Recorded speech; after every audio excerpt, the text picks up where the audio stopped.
Vos 3 livres préférés? Les 3 livres actuels. Chant d'Ormesson. Un chant d'espérance. Chant d'Ormesson. J'aime beaucoup Chant d'Ormesson et c'est mes 3 livres préférés, les 3. Les 3 derniers récemment. Mais bon, il y en a beaucoup d'autres, hein, mais c'est ma référence. Voilà. D'accord. Est-ce que votre poste à Matignon vous a inspiré pour le dernier livre? Bien sûr. Bien sûr. Bien sûr. Mais il y a beaucoup de comportements. Je ne parle jamais de mes dossiers, bien sûr.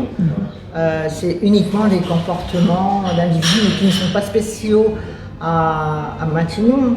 Je suis dans la fonction publique depuis très longtemps et j'ai fait un condensé de ce que j'ai vu en comportement depuis que je suis dans la fonction publique. Mais tout n'est pas dans ce livre vécu à Matignon. Hein. D'ailleurs, Matignon n'est pas vraiment Matignon. Là-dedans. Il y a quelques clichés, quoi. Il est en toile de fond, quoi, c'est ça? Oui, voilà, mais c'est quelques clichés parce que c'est pas vraiment. On se doute, hein. Évidemment, ça fait la photo, oui, ça. Bon, c'est vendeur. Mais ce n'est pas vraiment spécialement Matignon, quoi. Oui. Voilà. J'ai terminé à Matignon, donc évidemment, peut-être quelques clichés, mais c'est pas spécialement Matignon. Jusqu'en 2015, c'est ça? Pardon? Jusqu'en 2015, Matignon. Oui, c'est ça, 2015. Voilà. Et je voudrais savoir, c'est plus difficile d'être à Matignon ou d'écrire un livre? Là, pour moi, j'ai aucune difficulté pour écrire un bouquin. C'est un plaisir. Je me mets devant ma feuille, je me mets devant mon ordinateur ou ma feuille jalise et je n'ai pas du tout de difficulté pour écrire un livre. C'est quelque chose qui me vient facilement, quoi. Donc c'est beaucoup plus dur pour moi d'avoir travaillé dans la fonction publique où au départ je ne m'étais pas du tout adaptée pour la fonction publique. Je ne souhaitais pas faire ce métier au départ. Je l'ai fait consciencieusement, mais ce n'était pas du tout ce que je voulais faire au départ. Voilà, faire l'animation, le côté artistique. Donc je dirais que je n'ai pas souffert en écrivant, j'ai souffert, pas vraiment souffert, mais... un peu plus difficile, quoi. Mais c'était pas difficile, je l'ai fait consciencieusement, on a eu confiance en moi, j'ai bien travaillé, mais j'ai plus de plaisir à avoir écrit. J'ai vu que tu as fondé une école alors de danse. Oui. Pourquoi? Très jeune. Pourquoi? Pas parce que très jeune j'aimais la danse. J'ai aimé la danse, j'ai dansé dans les bras de mon père, m'a fait danser dans ses bras, et on m'a toujours dit que quand on m'a posé par terre, je savais danser avant de marcher. Donc automatiquement, j'ai toujours aimé la danse. J'ai toujours été fascinée par les danseurs, quels qu'ils soient. J'ai toujours été fascinée par la musique, évidemment. Fred Astaire, j'ai adoré Fred Astaire, Ginger Rogers. J'ai adoré voir mon père danser sur une table ronde, des concours de danse magnifiques. J'aime la danse et tout simplement, mes parents ne voulaient pas que je fasse, ils ont une raison dans ce métier-là, mais en ayant suivi quand même quelques concours et puis l'administration, j'ai quand même passé un examen d'animation avec option danse, claquettes, jazz. Je suis allée avec Véronique et Davina à l'époque à Antenne 2 pour justement dans cette animation-là. J'étais à Reims à l'époque et je donnais des cours de danse, de jazz, de claquettes à la Maison de la Culture André Malraux et surtout c'était Saint-Exupéry. C'était Saint-Exupéry où j'avais tout un groupe de danse. J'allais au rectorat en face, où je travaillais correctement. Deux choses différentes. Hein. Je n'avais pas la tête. Je sortais de mon travail où j'avais travaillé consciencieusement. Et là, c'était la danse où je travaillais consciencieusement. J'ai fait les deux métiers en fait. Très bien. Votre mère est importante dans votre vie concernant la passion des livres. Votre mère. Ma mère. Ma mère. Oui, mon père c'était pour la musique, ma mère elle lisait, elle s'abîmait les yeux. Elle lisait beaucoup, oui. Elle lisait beaucoup. Je me suis amusée à lire ses livres, qui n'étaient pas du tout drôles d'ailleurs. C'était des livres très durs. Et mais à l'époque, j'aimais lire, donc même toute petite, j'allais dans ces bouquins, qui parfois me choquaient d'ailleurs. Mais c'était pas au niveau sexuel, je parle au niveau des histoires. Hein. Des livres d'histoire, c'était quelque chose de très dur. Mais oui, ma mère m'a mis dans les bouquins.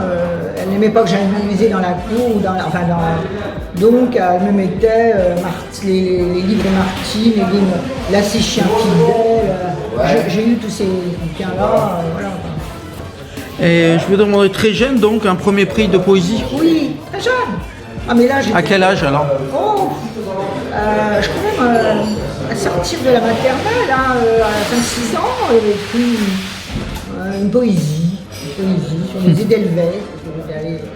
Voilà, et puis après, alors là plus tard, j'ai eu un prix de poésie sur les coups de 8 ans, et puis après, là, le prix du canton, des écoles voilà, et là j'avais 13-14 ans. Et puis après, quand j'ai travaillé dans la fonction publique, c'était à la DGAFP, Direction Générale de la Fonction Publique, qui dépendait de Matignon. Et là, je me suis inscrite à un concours interne de littérature et de poésie. C'était un concours interne, c'était la documentation de chez nous. Et là, j'ai eu le premier prix de littérature et de poésie en hommage à Guillaume Apollinaire. Voilà, là j'ai eu le premier prix devant pas mal d'individus. Assez haut gradé, je pense. J'aurais passé devant. Alors, à votre fille, vous l'avez transmis à votre tour cette passion de la lecture? Oui. Ma fille, effectivement, a suivi les pas de son père pour la musique et de ma famille aussi pour la musique. Et a suivi aussi, pour moi, de mon côté, le côté écrire des chansons, de la musique, des textes, un opéra rock pour les enfants. Oui, ma fille aussi, elle a pris beaucoup, oui. Votre qualité concernant les livres et tout ça? Oui, c'est oui. C'est ça qui est important, oui. De transmettre en fait votre passion à votre fille, comme votre mère vous a transmis sa passion. C'est important quand même. Oui, j'ai transmis, je pense, à ma fille, qui a appris aussi pour la musique du côté de ma famille, mais aussi du côté de son papa, qui était musicien. Alors il y a eu un premier livre, c'est ça? Une brèche dans le mur, c'est ça? Oui. En c'est pas un premier livre. C'était la Diagonale, le premier livre. D'accord. Alors Diagonale, ça parlait de quoi? Alors en fait, la Diagonale, j'avais écrit ça au milieu, pour mes 50 ans, ça me faisait mi-siècle, l'an 2000. Et donc j'avais écrit ça parce que je voulais offrir ça à ma famille. Et ma fille a mis son nez dedans et elle m'a dit on va l'éditer. Je dis alors là, si tu l'édites, tu veux l'éditer, je veux bien, mais je retire les noms parce que je veux pas. Il y avait des noms. Alors il y a beaucoup d'initiales là maintenant. Et j'ai retiré des choses parce que je voulais pas que ça paraisse règlement de compte, évidemment. Donc oui, le premier c'était surtout, mais quelque chose qui a vraiment intéressé beaucoup de monde, puisqu'en fait, mon histoire, intéressé beaucoup de gens, beaucoup de personnes m'ont dit mais attends, moi j'ai fait ci, moi j'ai fait ça, ça me rappelle. Donc en fait, une histoire tout à fait commune, quelque chose de banal, quand on l'écrit, ça peut interpeller des gens, quand j'ai fait des dédicaces, qui m'ont raconté leur propre histoire et qui sont similaires. Et ça c'est important, cet échange avec les lecteurs. Hein. Ah, j'adore. J'adore faire des dédicaces. Aujourd'hui, j'ai pas eu trop le temps parce que vous avez vu. Un peu débordé, quoi. Un peu débordé, trop de monde, trop d'activités. Mais quand je suis vraiment au calme et que les gens attendent leur tour et que je discute avec. Alors là, je retrouve d'anciens camarades de classe, d'anciennes amies. Je discute avec des gens que je connais pas, qui m'expliquent. J'aime beaucoup ce contact de la dédicace. J'aime beaucoup. C'est le contact humain de toute façon. Contact humain, oui. C'est très important. Ouais. J'aime bien les dédicaces, même si ça représente énormément de préparation. Mais j'aime beaucoup parce qu'il y a ce contact que j'ai avec les individus. Et puis d'avoir leurs commentaires sur le livre. Oui. Ça c'est vachement intéressant. C'est vachement intéressant. Parce que des fois, c'est pas les commentaires dont vous aurez pu imaginer en fait en écrivant le livre. Voilà, ce sont des commentaires bruts de décoffrage. J'aime bien. C'est important. Alors, on revient sur le deuxième livre. Alors, une brèche, c'est ça, dans le mur. Alors, le deuxième livre, c'était Mot de femme, mal d'amour. Mot M-A-U-X, de femme, mal avec un accent circonflexe, mal d'amour. Voilà. Alors ça, ce sont des nouvelles. Alors il y a une première partie, c'est sonate, parce que c'est plus poignant, plus grave, on va dire, gravissime même. Et la deuxième partie, c'est sonatine, donc c'est plus léger. Je termine toujours par le plus léger. Et là, ce sont en fait un peu autour de moi mes amis IES, que j'ai mis en théâtre, enfin que j'ai mis en vedette.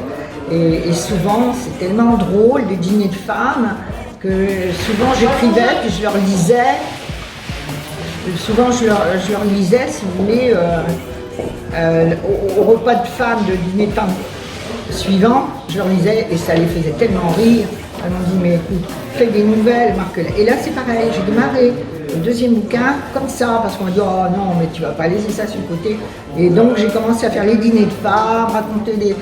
J'étais un peu la confidente de filles qui avaient des ennuis de cœur, des choses comme ça. Donc j'étais un peu la confidente. Donc tout ça, j'ai changé les noms, bien sûr. Bien sûr. Et puis ça a fait un recueil, quoi. Et c'est dans ce bouquin que j'ai écrit L'Oiseau Lyre en hommage à Guillaume Apollinaire, qui a remporté le premier prix de littérature et de poésie de la DGAFP, de Maquin, enfin des services du Premier ministre. Voilà. Moteur, le deuxième. Le troisième, c'est donc là une brèche dans le mur. Alors, et là, c'est quoi? C'est plus important? C'est vraiment premier roman, vraiment, on va dire, important? C'est un bouquin que j'avais commencé par un scénario quand j'ai fait une course à travers l'Europe, parce que j'étais sportive aussi. J'ai couru beaucoup. Et donc, à l'époque, j'étais dans le Midi, et en 1889, je donnais des cours de gym dans le Midi, et il y a beaucoup de courses, et on me dit, mais il n'y a pas beaucoup de... On veut faire une parité pour aller jusqu'à Moscou, Béziers-Moscou, on veut faire une parité, il n'y a pas assez de femmes. On me dit, je pars, je viens avec vous. On était 6 femmes, 10 messieurs, mais on a terminé à 3 femmes, je crois. Moi, j'ai dit, j'y vais.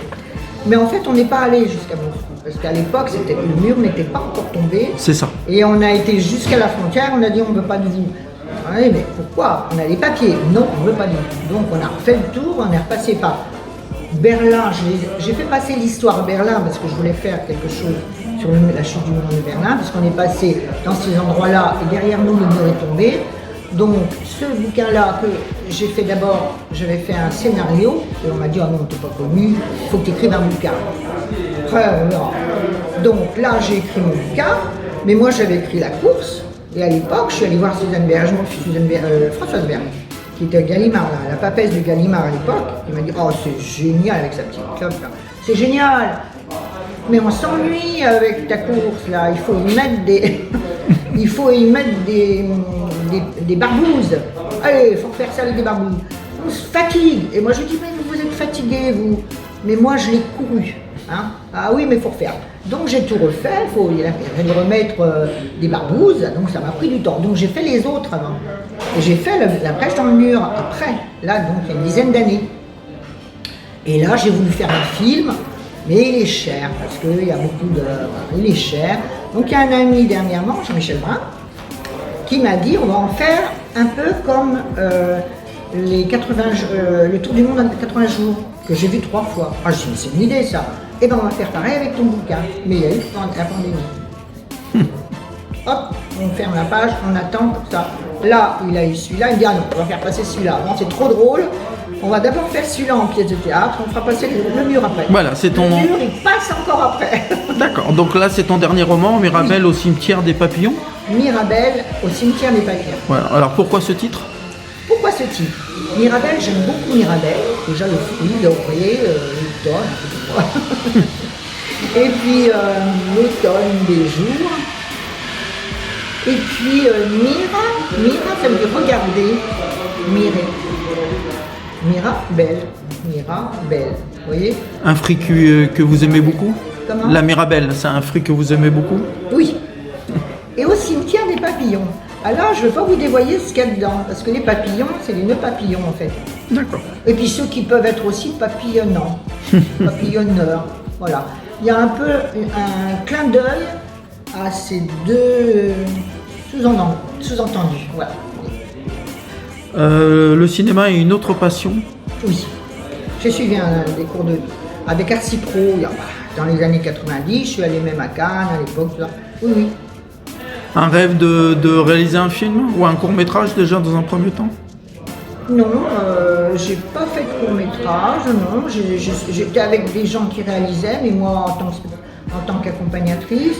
Mais c'est vrai que c'est quelque chose qui me passionne. Mais là maintenant, j'avais démarré quelque chose justement avec Michel Vin, mais bon, là on a été stoppé comme tout le monde. Hein. Donc voilà quoi. Oui, ça me passionne beaucoup. Oui, c'est ça. Hein. Parce qu'à mon avis, on pourrait faire réaliser des choses d'après des films, je dirais même des courts-métrages d'après vos livres. Ah bah bien sûr. Et peut-être même que vous serez prête à le faire. Ah, peut-être pas à le faire. Ou être aidé. Des cours pour ne pas être complètement largué quand on dirait un plat américain, ceci, cela. Enfin voilà. J'ai suivi des cours pour être dans le coup, mais pas. Je suis pas professionnelle. Oh ouais. Et par contre, je comprendrai.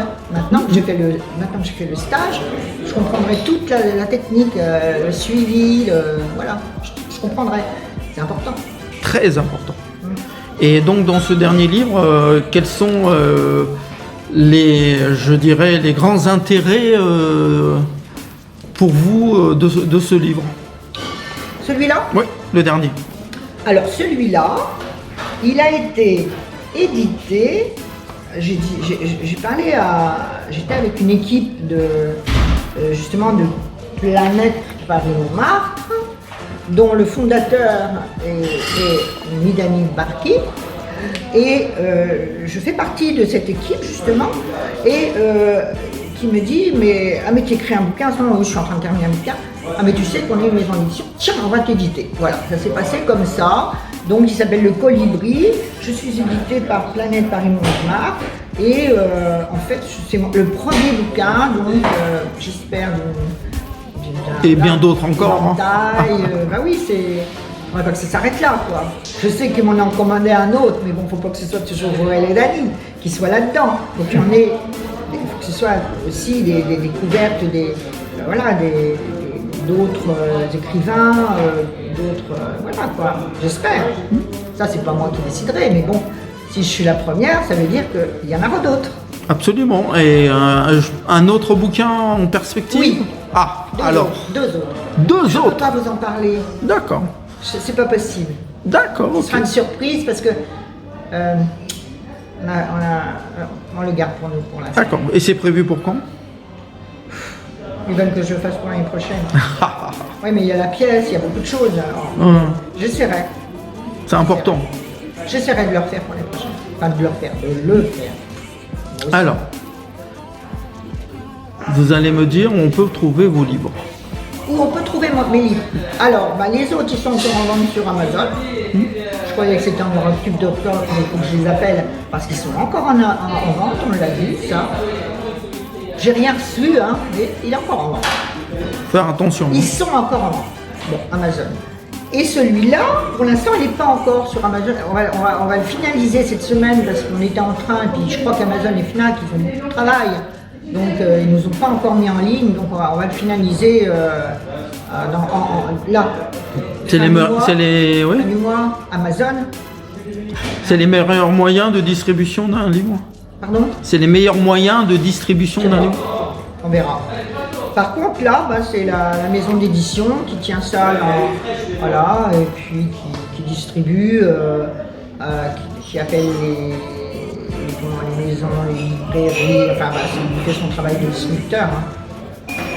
C'est la première fois qu'il le fait, alors on l'aide. Où est-ce qu'on peut vous suivre sur les réseaux sociaux? Sur les réseaux sociaux? Oui, bien sûr. Facebook? Bien sûr. Toujours. Les dédicaces comme aujourd'hui. Hein. Oui. J'ai beaucoup donné, mais Et sur le net, on peut vous suivre sous quel nom, Isa? Je suppose le nom d'artiste. Alors là, en fait, je m'appelle sur Facebook Joël Paris Bastille. C'est pas pour me cacher, c'est que j'ai été piratée sous mon nom de Joël Adani. Il y avait quelqu'un d'autre qui s'appelait Joël Adani qui répondait à ma place. Ouais. Oula. Donc j'étais très étonnée de ne plus avoir certaines amies. Et quand je les ai appelés, ils m'ont dit mais si, on a communiqué avec toi, tu nous avais envoyé ci. C'était pas moi quoi.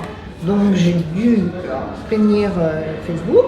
Je me suis donc retirée de mon propre nom pour mettre Joël Paris Bastille. Et ça me handicape quand même, ça. C'est embêtant. Ah oui. Il va que je reprenne mon nom, mais je sais pas comment faire là, parce que pour remettre mon nom avec mes bouquins quoi. Bien sûr. Et vous touchez aussi Instagram? Ça y est, on vient de le mettre. D'accord, très On vient bien. de le mettre Instagram. Twister? Encore. Ah, ça va venir alors. C'est important. Oui, Tous les moyens de communication sont importants pour. Oui. Instagram, ça vient d'être mis. Facebook avec Joël Paris Bastille, c'est pas ça quoi. Il faut que ce soit mon nom. Donc voilà, mais Instagram, ça vient d'être mis. Twister, ça va l'être. Amazon aussi, Fnac. Mais en fait, il est sorti plus tôt que prévu. Il devait sortir en septembre quand même. Ah. Et puis, Midani, il a dit non, mais attends, on va le faire en même temps que la sortie de PPM2, on va faire une fête, ça, pourquoi pas. Mais ça a bousculé tout, quoi, parce que ça a bousculé. Je voulais pas que ça chevauche, hein, vous voyez. Là, je veux que ce soit comme ça. C'est pas évident parce que de faire un peu un équilibre. Moi, je suis là-dedans comme rédactrice quand même et comme secrétaire générale de l'association. Donc je peux pas dire qu'il passe avant, il est dedans. Mais vous voyez, vous comprenez ce que je veux dire? C'est que là, pour la sortie, c'est assez compliqué, il faut que ce soit en même temps, les deux en même temps. C'est pas évident, hein. Il y a beaucoup de travail. Mais on va y arriver. Voilà, merci pour cette interview, Joël Adani. Merci, c'est moi qui vous remercie.